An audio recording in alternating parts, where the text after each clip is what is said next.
Morning class. हमने पिछली उसमें किया था meaning of aggregate demand. Aggregate demand क्या होता है? एग्रीगेट डिमांड होता है sum total of demand for all goods and services in an economy during the period of accounting year. जो टोटल डिमांड है कंट्री के अंदर, that is called aggregate demand. दो डेफिनेशंस करी थी। फर्स्ट डेफिनेशन थी सम टोटल ऑफ डिमांड, और second definition के अकॉर्डिंगली एग्रीगेट डिमांड क्या होता है? Total expenditure on final goods and services. Total expenditure जो होता है final goods and services, that is called aggregate demand. आज हम करेंगे कंपोनेंट्स ऑफ एग्रीगेट डिमांड।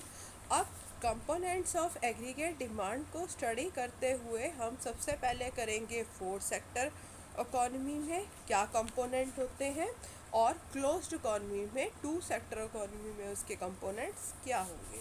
ठीक है, सबसे पहले आज हम करेंगे components of aggregate demand in four sector economy. सबसे पहले आता है हमारा प्राइवेट कंजम्पशन एक्सपेंडिचर। अब प्राइवेट कंजम्पशन एक्सपेंडिचर क्या होता है? It refers to the total expenditure incurred by the household on the purchase of goods and services during a period of the time. Means जो total expenditure house hold sector करता है goods and services पे, that is called private consumption expenditure. Private expenditure कौन करता है? House hold करता है। Means इसका कैसा रिलेशन होता है इनकम के साथ? There is a positive relation between income and consumption. हम ये चीज़ पढ़ चुके हैं ऑलरेडी, क्योंकि अगर हमारी इनकम इंक्रीज करती है तो कंजम्पशन जो है वो हमारी इंक्रीज करती है। तो कैसा रिलेशन हुआ? पॉजिटिव रिलेशन हुआ।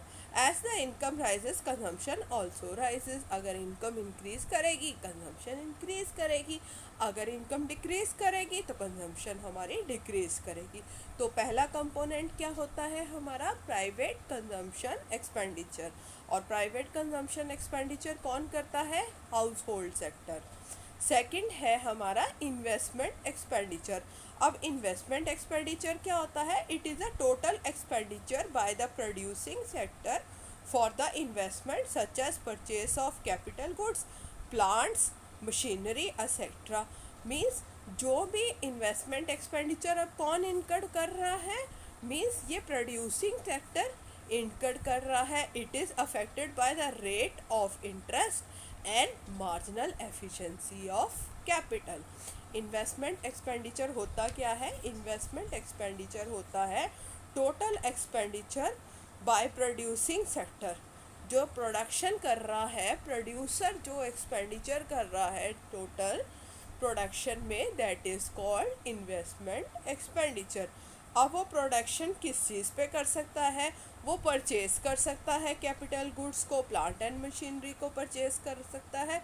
उसके लिए जो इन्वेस्टमेंट कर रहा है that is called investment expenditure.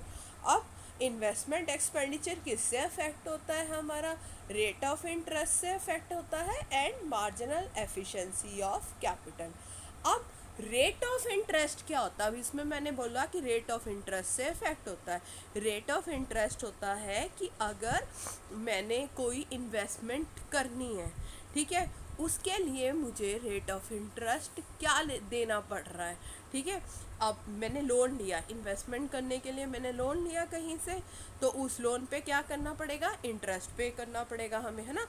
तो वो जो रेट हमें पे करना पड़ेगा उस अमाउंट पे, that is called rate of interest. Means अगर रेट ऑफ इंटरेस्ट अगर ज़्यादा होगा तो इन्वेस्टमेंट क्या होगी? कम होगी। ठीक है ना, क्योंकि अगर मुझे ज़्यादा अमाउंट पे करना पड़ रहा है, इंटरेस्ट अगर ज़्यादा पे करना पड़ेगा तो हम लोन की अमाउंट कम लेंगे। इन्वेस्टमेंट के लिए अगर हम लोन ले रहे हैं तो वो हम कम लेंगे। सेकंड फैक्टर हमने बताया कि मार्जिनल एफिशिएंसी ऑफ कैपिटल। अब मार्जिनल एफिशिएंसी ऑफ कैपिटल क्या होता है? कि जो हम इन्वेस्टमेंट कर रहे हैं वो इन्वेस्टमेंट भी तो हमें कुछ रिटर्न पे करेगा। अगर किसी सेक्टर में मैं इन्वेस्ट कर रहा है कोई भी, पर्सन, ठीक है, वो इन्वेस्ट किस मोटिव से कर रहा है कि उसके उधर से वहाँ से उसको रिटर्न आएगा। अब उसको जितना रिटर्न आएगा that is called marginal efficiency of capital.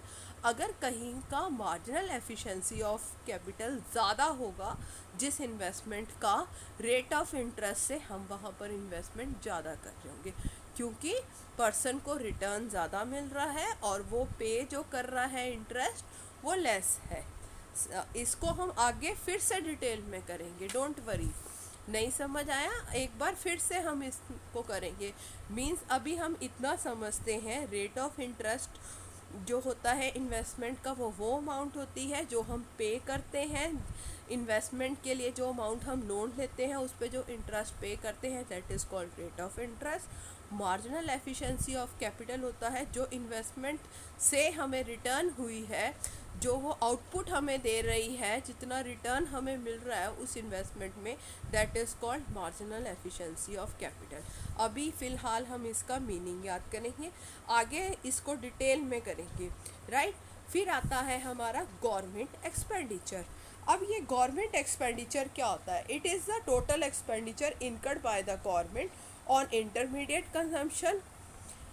अब जो टोटल एक्सपेंडिचर गवर्नमेंट कर रही है on intermediate consumption of government sector and compensation of employee of government sector and imports by the government sector.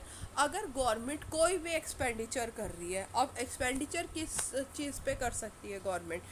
ठीक है, इंटरमीडिएट कंजम्पशन। अब intermediate consumption क्या होती है? प्रोडक्शन के लिए हमें गुड्स को कंज्यूम करना पड़ता है, प्रोडक्शन के लिए गुड्स परचेज करने पड़ते हैं, रॉ मटेरियल वगैरह, उसको हम क्या कह देते हैं?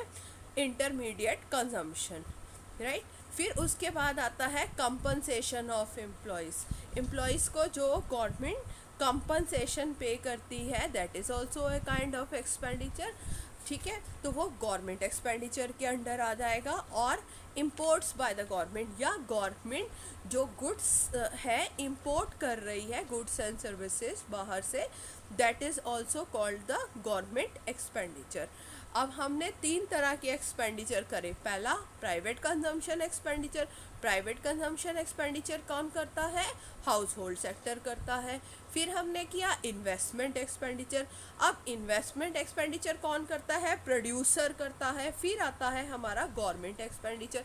अब गवर्नमेंट एक्सपेंडिचर कौन कर रहा है? गवर्नमेंट सेक्टर कर रहा है, चाहे वो इंटरमीडिएट गुड्स पे करे उसका एक्सपेंडिचर, चाहे वो इंपोर्ट करे, चाहे वो कंपनसेशन ऑफ एम्प्लॉयज़ हो, किसी भी फॉर्म में हो सकता है एक्सपेंडिचर। फिर हमारा लास्ट आइटम आता है नेट एक्सपोर्ट्स।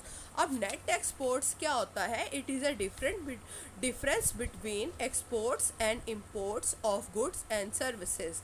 ये डिफरेंस होता है, ये क्या शो करता है? It shows the effect of domestic spending on foreign goods and services and foreign spending on domestic goods and services.